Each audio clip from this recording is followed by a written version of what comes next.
Hello दोस्तों, आप सभी का स्वागत है मेरे यूट्यूब चैनल में। आज की कहानी है आपके प्यार में भाग 42। मॉल में निहारिका की बातें सुनते हुए सरगम के चेहरे पर फिलहाल खामोशी थी। स्वर सरगम की तरफ ही देख रहा था। वो इंतजार कर रहा था कि कब सरगम निहारिका को जवाब दे। हालांकि वो भी निहारिका को जवाब दे सकता था, लेकिन उसे पता था कि उससे ज्यादा बेटर जवाब तो खुद सरगम ही निहारिका को दे देगी, इसीलिए वो शांत था। वहीं सरगम अब हल्का सा मुस्कुराई और बोली, मिस निहारिका ओबराय, क्या आपके पास चवन्नी है? निहारिका के चेहरे पर अजीब से एक्सप्रेशन आ गए। वो तुरंत बोली, मैं अपने पास कार्ड और कैश रखती हूँ, ऐसे छोटे पैसे नहीं रखती। सरगम हंसी और बोली, एक तो मुझे दुनिया का समझ नहीं आता, खुद के पास चवन्नी नहीं होती, लेकिन दूसरों को तो 500 के नोट का लेक्चर दे देते हैं। मतलब मैं और मेरे पति आपस में बातें कर रहे हैं, लेकिन तुम्हें बीच में आकर चिनकारी लगानी है। पर चिनकारी लगाने का कोई फायदा नहीं है मिस निहारिका, क्योंकि हम दोनों के अंदर तो वैसे ही बहुत आग जल रही है। तुम्हारी छोटी मोटी चिनगारी से कुछ नहीं होने वाला। निहारिका दांत पीसते हुए बोली, माइंड योर लैंग्वेज। सरगम भी तुरंत बोली, तो फिर तुम भी अपना बिजनेस माइंड करो ना। तुम हम दोनों के माइंड की ऐसी तैसी क्यों कर रही हो? एक तो पहले ही मेरा चौहान साहब को संभालना मुश्किल हो रहा है। उनके अंदर पता नहीं कौन सी हंसी आत्मा आ गई है।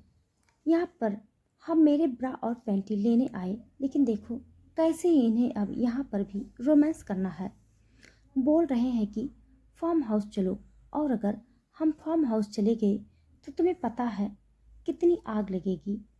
शादी से पहले इंटीमेट हम होना नहीं चाहते, और ऊपर ऊपर से तुम सोच भी नहीं सकती कैसा फील होता है। बस वो बात है कि पानी का गिलास हाथ में है लेकिन पी नहीं सकते। निहारिका गुस्से से बोली, बहुत बेशरम हो तुम। सरगम हंस कर बोली, तुमसे तो फिर भी कम ही हूँ। तो अब मोरल ऑफ द स्टोरी ये है कि तुम प्लीज हम दोनों पति पत्नी से थोड़ा दूर रहो। मैं बेशक से अपने पति को उठाकर मॉल के 5वें माले से पहले माले पर फेंक दूं, लेकिन तुम्हें हम दोनों के बीच बोलने की जरूरत नहीं है। ऐसा नहीं है कि इन्हें देखकर मैं खुद भी जिंदा रहूंगी, मैं भी कूद जाऊंगी, लेकिन तुम फिर भी चुप रहना, क्योंकि हम दोनों एक जैसे हैं। एक दूसरे की बकवास को टॉलरेट कर सकते हैं, लेकिन तुम तो हमें फूटी आग भी नहीं भाती। भीतर भीतर जो आग लगी होती है ना, फिर बाहर भी लगने लगती है। इसीलिए हे देवी, कृपया हमसे थोड़ी दूरी बनाए रखिए। ये बोलकर उसने अपने हाथ जोड़ लिए। स्वर को सरगम की बातों पर हंसी आ रही थी और निहारिका पर तरस। पता नहीं बेचारी ने सुबह सुबह किसका चेहरा देख लिया था, जो खुद अपने पाँव से चलते हुए सरगम के पास आई और फिर अच्छे से जलील हो रही थी। वहीं निहारिका में अब स्वर की तरफ देखा और सार्कास्टिक लिहाज में बोली, इस पागल से शादी करने वाले हो तुम? स्वर भी तुरंत बोला, कम से कम चालाक तो नहीं। पागलों को तो मैं फिर भी हैंडल कर सकता हूँ, वो क्यूट होते हैं, लेकिन चालाक उनसे तो बेहद नफरत है मुझे। और तुम्हें अगर मेरी इस पागल की बात समझ में आ गई हो तो प्लीज एक्सक्यूज अस। निहारिका गुस्से से मुंह बनाते हुए वहां से चली गई। सरगम ने उसे जाते हुए देखा। वो पीछे से निहारिका की चाल को देख रही थी। हाई हील पहनने की वजह से उसकी बैग बार बार ऊपर नीचे हो रही थी, और जिस तरह से वो मटक मटक कर चल रही थी, ऐसा लग रहा था जैसे कोई बतख चल रही हो। उसके चेहरे पर इस वक्त बेहद अजीब एक्सप्रेशन थे। सर उसकी तरफ देखते हुए बोला, क्या देख रही हो? सरगम ने अब मुंह बनाते हुए बोला, इस बत्तख सी में आपको पसंद क्या आया था? ये बोलकर अब उसने वापस निहारिका की तरफ देखा और उसकी बैग की तरफ देखते हुए बोली, देखी चलती कैसे है।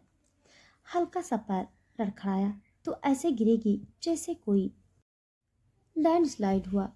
सर हंसकर बोला, उसे छोड़ो, वो ऑलरेडी बहुत ज़्यादा गिरी हुई है। तुम बस मुझ पर ध्यान दो। तुम मुझे बताओ कि तुम मेरे साथ फार्म हाउस चल रही हो या नहीं। सरगम ने अपना चेहरा ना में हिलाया और बोली, बिल्कुल भी नहीं। ये बोलकर अब वो खुद ही लिफ्ट एरिया की तरफ बढ़ गई।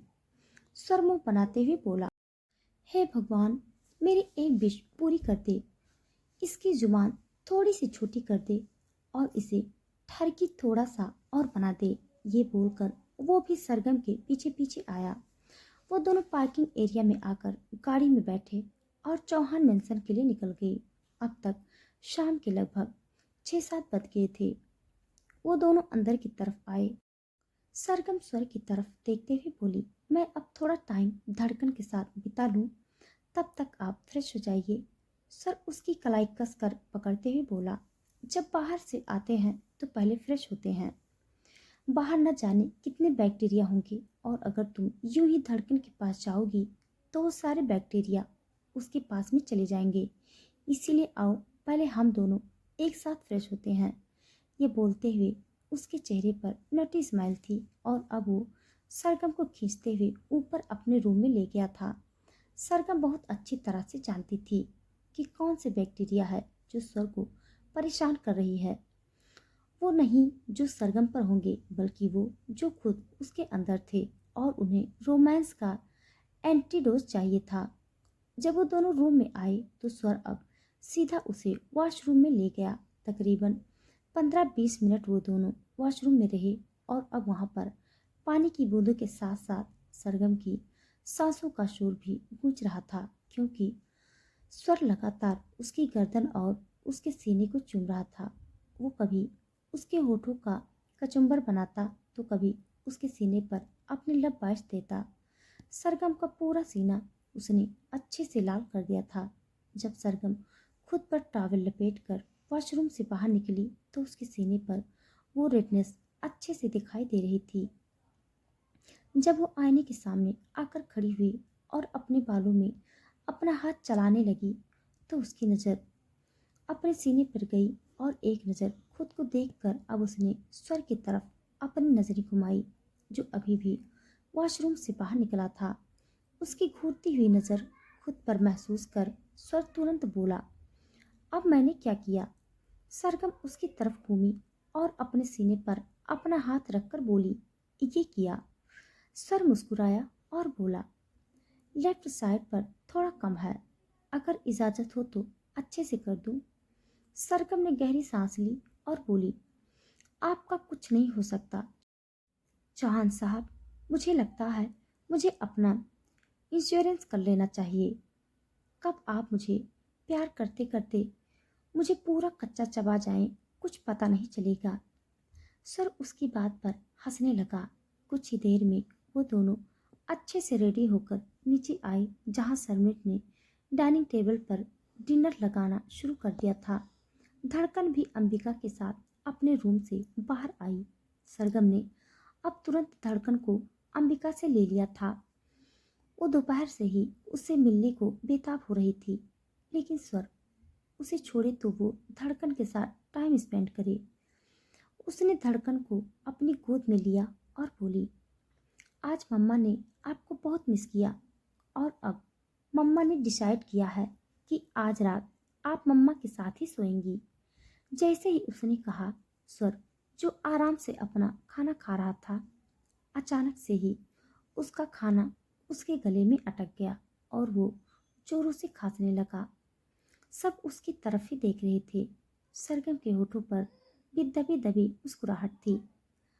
अंबिका भी स्वर की तरफ ही देख रही थी और अब स्वर ने खुद को संभाला और फिर अंबिका की तरफ देखकर कुछ इशारा किया तो पहले तो अंबिका की आंखें बड़ी हो गई, दूसरे ही पल वो हल्का सा मुस्कुराई और फिर जल्दी से सरगम की तरफ देखते हुए बोली, लेकिन तुम धड़कन को अपने साथ ले जाओगी तो मुझे नींद कैसे आएगी? सरगम उसकी चालाकी बहुत अच्छी तरह से समझ रही थी। उसने अंबिका और स्वर के बीच होते हुए इशारे को बहुत अच्छी तरह से देख लिए थे। वो तुरंत बोली, तो कोई बात नहीं, अगर तुम्हें धड़कन के साथ सोने की आदत है तो मैं एक काम करती हूँ, आज मैं भी तुम्हारे साथ ही सो जाती हूँ। तुम और मैं दोनों बिस्तर के किनारे पर, और धड़कन हम दोनों के बीच, कितना मज़ा आएगा ना। उसकी बात पर अंबिका के होश उड़ गए, क्योंकि ऐसे में तो उसकी ही वाट लग जाने वाली थी। रात को उसे अपने बॉयफ्रेंड से बात करनी होती थी, लेकिन अगर सरगम उसके साथ सोई तो अपने बॉयफ्रेंड से बात करना तो दूर की बात, वो उसे चैट तक नहीं कर पाएगी। वो जल्दी से बोली, माना मैं धड़कन से बहुत ज़्यादा प्यार करती हूँ, लेकिन तुमसे ज़्यादा प्यार मैं उसे नहीं कर सकती। तुम तो उसकी माँ हो, माँ, और माँ महानता की मूरत होती है, और मैं एक माँ और उसकी बेटी को एक साथ सोने से कैसे रोक सकती हूँ। इसीलिए तुम एक काम करो, धड़कन को अपने साथ अपने रूम में ले जाओ। मैं आज आज का दिन उसके बिना मैनेज कर लूँगी। स्वर ने तुरंत उसे घूर कर देखा। अंबिका ने मासूम सा मुंह बनाया। सरगम मुस्कुराते हुए बोली, वेरी गुड। ये बोलकर अब उसने अपनी नज़रें स्वर की तरफ घुमाई। स्वर के चेहरे पर भी इंटेंस एक्सप्रेशन थे, जैसे वो बोल रहा हो कि अगर तुम चालाक हो तो मैं तो स्वर चौहान हूँ, जिसका मुकाबला कोई कर नहीं सकता। कुछ देर बाद सबका डिनर खत्म हुआ और सरगम अंबिका और धड़कन के साथ बाहर की तरफ चली गई। वो कुछ देर वॉक करना चाहती थी। उसे लगा था कि शायद स्वर भी बाहर गार्डन एरिया में आएगा, लेकिन स्वर बाहर आया ही नहीं। और तकरीबन आधे घंटे बाद अब सरगम धड़कन को अपने साथ लेकर स्वर और अपने रूम में आई। जैसे ही उसने दरवाज़ा खोला, स्वर मुस्कुराया और बोला, सरप्राइज। ये बोलते हुए उसने सामने की तरफ इशारा किया, जहाँ पर एक बहुत बड़ा झूला था। हालांकि अब धड़कन ने झूले में सोना बंद कर दिया था, क्योंकि वो बिस्तर पर आराम से सो जाती थी। लेकिन स्वर ने स्पेशली आज धड़कन के लिए नया झूला मंगवाया था, और वो भी सिर्फ आधे घंटे के अंदर अंदर। सरगम शॉक्ड रह गई। वो हैरानी से स्वर की तरफ देखते हुए बोली, इम्पॉसिबल चौहान साहब, मुझे नहीं पता था आप इतनी ज़्यादा ठरकी हैं। स्वर तुरंत बोला, बहुत ज़्यादा। एक तो वैसे ही बस ऊपर ऊपर से करने को मिलता है, और तुम्हें उसमें भी प्रॉब्लम हो रही है। उसमें भी तुम बार बार अपनी टांग अड़ा रही हो, तो मुझे भी तो थोड़ा दिमाग लगाना पड़ेगा ना। अब तुम मुझे मेरी हार्ट बीट दो। आज इसके डैड उसे अच्छे से सुलाएंगे, और तुम जाओ, जाकर एक नाइटी पहनकर आओ, जो आज ही हमने परचेज की है। उसकी बात पर सरगम की आंखें बड़ी हो गई। सरगम को नाइटी पहनकर आने का बोलकर स्वर अब खुद धड़कन को झूले में सुलाने लगा था। धड़कन फिलहाल तो झूले में आराम से लेट गई थी, और स्वर झूले को हल्का हल्का झुला रहा था, ताकि धड़कन आराम से सो जाए। और तकरीबन 2-4 मिनट में ही धड़कन अपनी आंखें बंद करने लगी थी। वहीं दूसरी तरफ चेंजिंग रूम का दरवाज़ा खुला और सरगम बाहर की तरफ आई। इस वक्त उसने बेबी पिंक कलर की एक नाइटी पहनी हुई थी, जिसमें उसके क्लीवेज साफ नजर आ रहे थे, और उसके गोरे गोरे थाई पार्ट्स भी। फिलहाल उसने अपने बालों को भी खोला हुआ था, लेकिन बाहर आते हुए अब उसने अपने बालों का जूड़ा बनाना शुरू कर दिया। स्वर, जिसकी नज़रें उस पर तब से टिकी थी जब से चेंजिंग रूम का दरवाज़ा खुला था। जैसे ही उसने अपने बालों को जूड़े में बांधना शुरू किया, वो तुरंत उसके पास आया और बोला, इन्हें मत बांधो, ये मुझे खुले हुए अच्छे लगते हैं। उसकी बात पर सरगम ने उसे घूर कर देखा और बोली, आजकल आपकी डिमांड काफ़ी बढ़ने लगी है चौहान साहब। स्वर ने तुरंत उसकी कमर पर अपना हाथ रखा और उसे गोल घुमाकर बोला, अभी तो मैंने कोई डिमांड ही नहीं की। एक बार शादी होने दो, उसके बाद ऐसी ऐसी डिमांड करूँगा कि तुम याद रखोगी। मैं वैसे तुम्हारे लिए थोड़ा सॉफ्ट हो गया हूँ, लेकिन बेड पर मैं तुम्हें अच्छे से डोमिनेट करने वाला हूँ, और you know what I mean. ये बोलते हुए उसके चेहरे पर इंटेंस एक्सप्रेशन आ गए थे और उसकी बातों का मतलब सरगम आधा समझी और आधा नहीं। अस्वर ने उसे नीचे बेड पर पटका और फिर उसे देखते हुए उसने अपनी टी शर्ट को भी अपने बदन से अलग कर दिया। सरगम की नजरें उसके चौड़े बाइसेप्स और उभरी हुई चेस्ट पर थी। स्वर अब उसके ऊपर झुकने लगा। उसने अपना एक हाथ नीचे की तरफ और दूसरा सरगम के बिल्कुल सर के पास रखा हुआ था और वो उसके चेहरे पर झुका और बोला, यू नो व्हाट, तुम बिना परफ्यूम के भी बहुत अच्छा स्मेल करती हो। ये बोलकर वो उसकी गर्दन को चूमने वाला था कि तभी अचानक से धड़कन ने रोना शुरू कर दिया। उसके रोने की आवाज़ सुनकर स्वर और सरगम दोनों ने झूले की तरफ देखा जहां धड़कन अपनी जगह पर उठकर बैठ गई थी। उसकी आंखें पूरी तरह से खुली हुई थी और वो अपनी आंखों को मसल रही थी। वो अपनी टुकुर टुकुर नज़रों से सरगम की तरफ देखते हुए बोली, मम्मा, मम्मा। सर मुंह बनाते हुए बोला, अंबिका ने तो कहा था कि रात को उठती ही नहीं और अब ये तो सोने से पहले ही उठ गई। सरगम ने उसके सीने पर अपना हाथ रखकर उसे धक्का दिया और बोली, आपको इस बात से प्रॉब्लम हो रही है कि वो उठी क्यों? ये नहीं दिखाई दे रहा कि वो उठ चुकी है और अब मुझे उसे संभालने की ज़रूरत है। ये बोलकर अब वो जल्दी से धड़कन के पास आई। उसने धड़कन को अपनी गोद में लिया और उसे प्यार से पुचकारते हुए बोली, क्या हुआ मेरी हार्ट बीट को? मेरी हार्ट बीट रो क्यों रही है? किसी ने कुछ कहा क्या? मम्मा को बताओ। आपने कोई बेड ड्रीम देखा है क्या? धड़कन ने उसके चेहरे को अपने हाथों से छूना शुरू किया। अब वो बिल्कुल भी रो नहीं रही थी, बस सरगम के साथ खेलने लगी थी। स्वर के चेहरे पर अजीब से एक्सप्रेशन आ गए। वो दूर से ही बोला, अगर तुम ऐसे ही लिटिल हार्ट बीट के साथ खेलती रहोगी तो वो सोएगी कैसे? फिर उसकी नींद पूरी नहीं होगी तो वो और ज़्यादा चिड़चिड़ी हो जाएगी। सरगम भी तुरंत बोली, आपको दिखाई नहीं दे रहा है क्या चौहान साहब? मैं इसे सुला ही रही हूँ। मैं कौन सा उसे बाहर घुमाने ले जा रही हूँ? स्वर मुंह बनाते हुए बोला, इसे संभालना कहते हैं क्या? तुम तो उसके साथ खेल रही हो। अगर तुम्हें उसे सुलाना है तो तुम उसे झूले में सुलाओ ना। ऐसे गोद में लेकर इधर उधर क्या घूम रही हो? सरगम भी अब इरिटेट होकर बोली, अगर आपको पता नहीं है तो आप चुप रहिए चौहान साहब।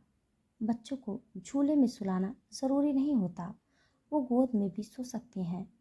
सर अब अपनी जगह से उठा और सरगम के हाथों से धड़कन को लेकर झूले में लिटाते हुए बोला, लेकिन हमारी लिटिल हार्ट बीट झूले में ही सोती है। तुम जाओ बेड पर, मैं इसे सुलाकर आता हूँ। ये बोलकर वो धड़कन को झूला झुलाने लगा। सरगम ने अपने कंधे उठाए और बोली, ठीक है, मुझे क्या? ये बोलकर वो जाकर बेड पर लेट गई और उसने अपनी आंखें बंद कर ली। स्वर तुरंत बोला, आंखें मत बंद करो, ऐसे तो तुम सो जाओगी। तुम्हें नहीं सोना है, सोना है हार्ट बीट को। सरगम ने अपना चेहरा हाँ में हिलाया और फिर अपनी आंखें खोलकर ऊपर सीलिंग की तरफ देखने लगी। कुछ पल बाद उसे बोर फील हुआ तो अब उसने अपना फ़ोन उठाया और फ़ोन पर गेम खेलने लगी, जबकि स्वर धड़कन को सुला रहा था। और तकरीबन 5-7 मिनट बाद धड़कन एक बार फिर से नींद में चली गई थी। स्वर ने अब राहत की एक सांस ली और सरगम के पास आया। उसने सरगम के हाथों से वो फ़ोन लिया और बोला, फ़ोन में कुछ नहीं है चौहान साहिबा, जो कुछ भी है तुम्हारे इस चौहान साहब में है, तो फ़ोन छोड़कर अपने इस चौहान साहब का मजा लो। ये बोलते हुए वो उसे इंटेंस नज़रों से देख रहा था। सरगम मुस्कुराई। स्वर ने उसकी कमर पर अपना हाथ रखा और उसे गोल गोल घुमाते हुए अपने ऊपर लिटा लिया। खुद नीचे बिस्तर पर हो गया। सरगम उसे इंटेंस नज़रों से देखते हुए बोली, वैसे मैंने सोचा नहीं था चौहान साहब कि आप इतने ज़्यादा रोमांटिक होंगे, लेकिन आप तो मेरी सोच से भी कहीं ज़्यादा रोमांटिक निकले।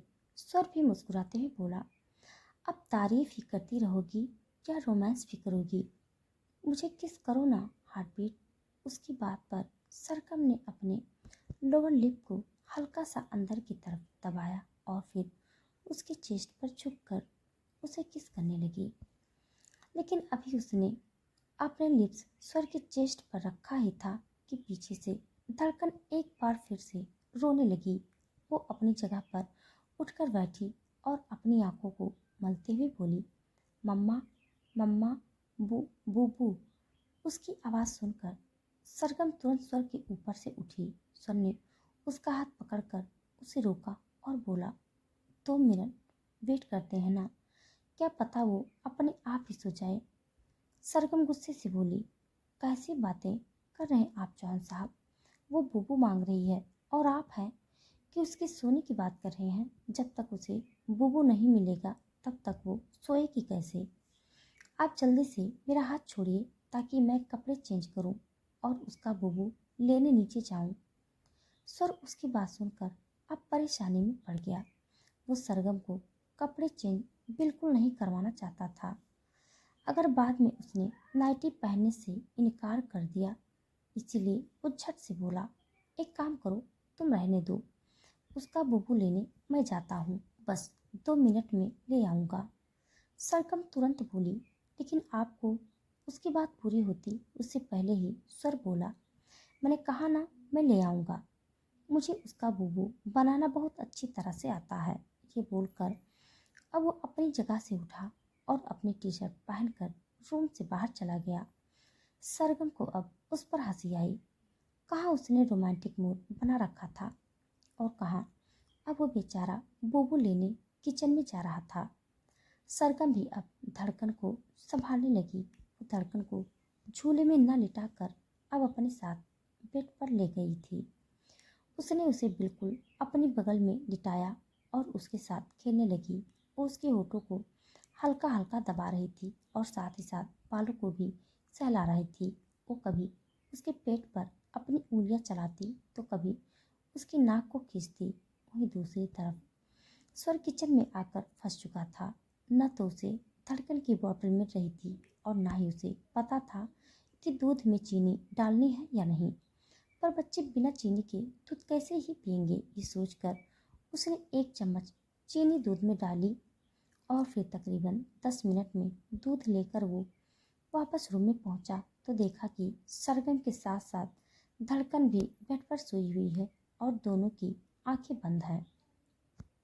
स्वर आगे की तरफ आया और उसने बालों में अपना हाथ चलाते हुए बोला, एक काम करता हूँ, लिटिल हार्ट बीट को बेड पर ही सोया रहने देता हूँ और हम दोनों झूले हम दोनों सोफे पर जाकर सो जाएंगे। वैसे भी सोना कहाँ है, मुझे तो मेरी हार्ट बीट के साथ रोमांस करना है। ये बोलकर अब उस सरगम की तरफ आया। उसने दूध की बोतल को साइड में रखा और फिर सरगम की कमर पर हाथ रखकर हल्का हल्का सहलाने लगा। सरगम इतनी ज़्यादा गहरी नींद में थी कि उसे स्वर के छूने का कोई पता नहीं चल रही थी। वहीं स्वर लगातार उसकी कमर को सहला रहा था और अब वो धीरे धीरे उसके सीने की तरफ बढ़ने लगा। तो सरगम ने अपनी आंखें खोली। वो हड़बड़ाकर अपनी जगह पर उठकर बैठी और बोली, आप धड़कन का दूध ले आए ना चौहान साहब, मुझे दे दीजिए उसका दूध। अभी वो बोल ही रही थी कि स्वर ने उसके मुंह पर अपना हाथ रखा और बोला, शोर कम करो, धड़कन उठ जाएगी तो प्रॉब्लम हो जाएगी। अभी वो आराम से सो रही है तो उसे सोने दो, तुम मेरे साथ सोफे पर चलो। ये बोलकर उसने दोबारा उसकी कमर पर अपना हाथ रखा और उसे एक झटके से अपनी तरफ खींच लिया। तो सरगम हैरानी से उसकी तरफ देखने लगी। उसने वापस पलटकर धड़कन की तरफ भी देखा जो आराम से सोई हुई थी। शायद अब वो न उठे, ये सोचकर वो स्वर के साथ सोफे पर आ गई। स्वर सोफे पर लेटा और उसने सरगम को अपने ऊपर लिटा लिया। अब एक बार फिर से वो उसे हसरत भरी निगाहों से देखने लगा था और सरगम भी उसके चेहरे को देखकर मुस्कुराई और फिर दोबारा उसके चेस्ट पर झुककर उसके चेस्ट को चूमने लगी। वो बहुत ही प्यार से उसके चेस्ट को चूम रही थी और अब वो उसे चूमते हुए उसकी गर्दन की तरफ आई। उसके होठों का टच अपने चेस्ट पर फील करके स्वर को इस वक्त काफ़ी ज़्यादा प्लेजर तो फील हो रहा था, लेकिन उसकी बॉडी में एक अलग ही हलचल से भी होने लगी थी। उसे इरेक्शन फील होने लगा था और फिर आई एक बार फिर से रोने की आवाज़ और दूसरे ही पल वो इरेक्शन तुरंत किसी बिल्डिंग की तरह ढह कर रह गया। स्वर के चेहरे पर अब फ्रस्ट्रेशन भरे एक्सप्रेशन थे और सरगम बेड की तरफ देख रही थी जहाँ पर धड़कन उठ चुकी थी और अब वो रेंगते हुए बेड के बिल्कुल किनारे पर आ गई थी। तो दोस्तों, आज के लिए बस इतना। इसके आगे का भाग जानने के लिए आप सब मेरे साथ बने रहिए। हमारी कहानी आप सबको कैसी लग रही है कमेंट बॉक्स में ज़रूर बताइएगा। तब तक के लिए धन्यवाद।